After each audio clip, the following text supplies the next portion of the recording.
Hello दोस्तों, आज की कहानी है अय्याज जिस्म का भाग 74। उस दिन मेरी तबीयत ठीक नहीं लग रही थी। बिस्तर पर लेटी हुई लड़खड़ाते हुए घर आते ही बेडरूम में आकर गाली गलौज करने लगा। मैं सोई हुई थी। मेरे ऊपर चढ़कर वो मेरे साथ मारपीट करते हुए बदतमीजी करने लगा। मैं किसी भी हाल में उससे शारीरिक संबंध नहीं बनाना चाहती थी। ऊपर से मुझे बुखार और सर में दर्द भी हो रहा था। उसकी बदतमीजी मुझे सहन नहीं हो रही थी। मैंने पूरी ताकत से उसे लात मारकर अपने से अलग कर लिया और उठकर बैठक रूम में आ गई। राजीव नशे में था। मेरी लात खाने से बिस्तर से नीचे फर्श पर गिर पड़ा। फिर तुरंत उठकर अपने कमरे में पहनी हुई चमड़े की बेल्ट निकालकर हॉल में मेरे पास आ गया। मुझे बेल्ट से मारने लगा। एक दो बार तो मैंने रोक लिया, पर अधिकतर बेल्ट के वार मेरे बाहों में और पीठ पर लग रहे थे। चमड़े की बेल्ट के एक एक वार से मेरी जान निकली जा रही थी। मैं सोच ली थी कि आज किसी भी कीमत पर इसका काम तमाम कर दूंगी, उसे जान से मार दूंगी। रोज रोज के झगड़े मार पीट से मुक्ति हो जाएगी। ना रहेगा बांस, ना बजेगी बांसुरी। यह विचार आते ही मेरी हिम्मत आ गई। मैंने उसे रोकने की कोशिश की और इस प्रकार में मेरे हाथ की पकड़ में उसका बेल्ट आ गया। बेल्ट को पूरी ताकत से उसके हाथ से खींच लिया और जोर से उसके गुप्तांगों में लात मारकर किचन में आ गई। राजीव वहीं अपने गुप्तांगों को पकड़कर बैठ गया। मैंने ऊपर जैसे कोई देवी आ गई हो वैसे गुस्से में किचन में जाकर सबसे बड़ा चाकू, जिससे किचन या मटन के छोटे छोटे टुकड़े करने के लिए उपयोग करते हैं, उसे हाथ में पकड़कर होल राजीव जो खड़ा होने का प्रयास कर रहा था उसे गाली बकते उसकी तरफ बढ़ी और उसके पेट में पूरी ताकत से चाकू को अंदर तक घुसेड़ने की कोशिश की। वह गाली बकते हुए हाथ से रोकने लगा, पर देर हो चुकी थी। चाकू सीधे उसके पेट में 2 इंची तक अंदर घुस गया। चाकू के स्वार से राजीव दर्द से चीख पड़ा और डरकर गाली बकने लगा। उसके पेट से खून बहने लगा था। मैंने दूसरा वार उसके सीने में किया, उसने रोक लिया। मैं तुरंत तीसरा वार फिर से उसके पेट में किया। इसके बाद तो जैसे मेरे सिर पर खून सवार हो गया था। कम से कम उसके शरीर पर 20 से 25 बार वार कर दिया। वह रोता चिल्लाता और गाली बकता वहीं बैठ गया। उसका पूरा नशा उतर चुका था। उसके शरीर से फुहारे की तरह खून निकलने लगा। 10 मिनट बाद उसकी आवाज़ बंद हो गई और वह बेहोश होकर फर्श पर चित अवस्था में गिर पड़ा। उसकी हालत देखकर मेरा जुनून उतर चुका था। उसकी ओर देखते मैं सोफे पर बैठ गई।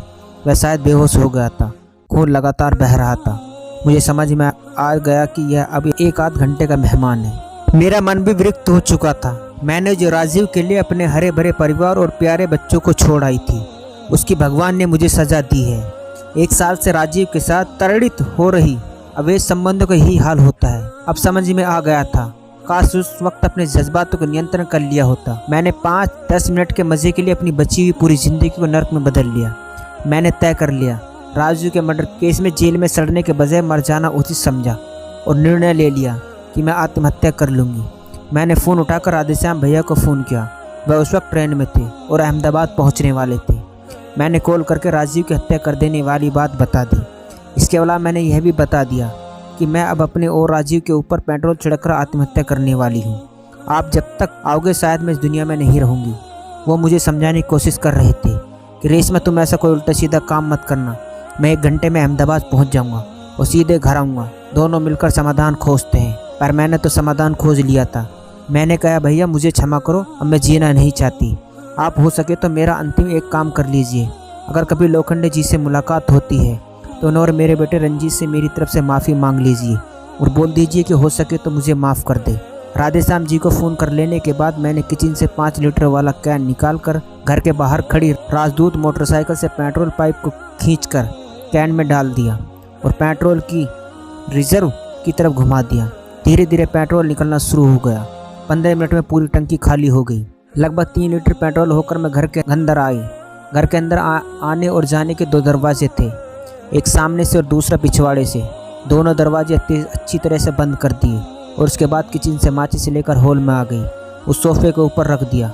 सोफे पर रखा पेट्रोल कैन हाथ में लिया और उसे खोलकर आधा पेट्रोल राजीव के ऊपर छिड़क दिया। मेरी जैसी पत्नी किसी भी पति को, मेरे जैसा बेहरम बेशरम और बदचलन माँ किसी भी बेटे को नहीं मिलनी चाहिए। ये पत्र को मैं इसलिए लिख रही हूँ कि लोगों को पता चले कि वास्तव में मेरा क्या हुआ, अपराध का क्या परिणाम हुआ, और पुलिस विभाग को मेरे पत्र को पढ़कर यह सत्य और आत्महत्या का सही कारण पता लग जाए।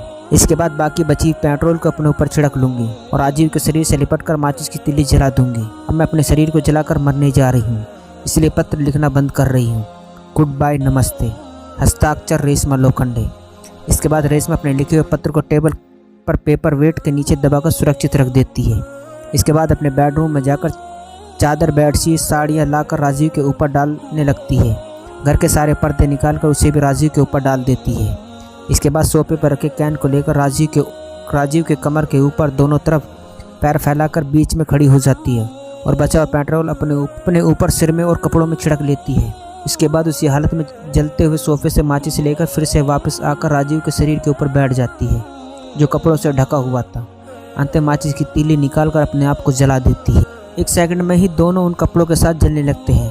राजीव की जान नहीं गई थी, वह हिल रहा था। जलती हुई रेशमा उसके पैरेलल लेट जाती है। कुछ ही क्षण में आग उनके शरीर को पकड़ लेती है और धू धू कर दोनों जलने लगते हैं। थोड़ी देर बाद आग सोफे में लग जाती है। दोनों की मौत हो जाती है। सारे काले पड़ जाते हैं। रात के पिता पत्र समाप्त करते हुए कई बार फकफक कर रोए थे। उन्हें बहुत दुख हुआ और दिल में दर्द होता है। उनके बच्चों को जन्म देने वाली एक माँ का इस तरह दर्दनाक मौत कल्पना से बाहर था। क्या होगा आगे, जानने के लिए कहानी का अगला भाग जरूर देखें।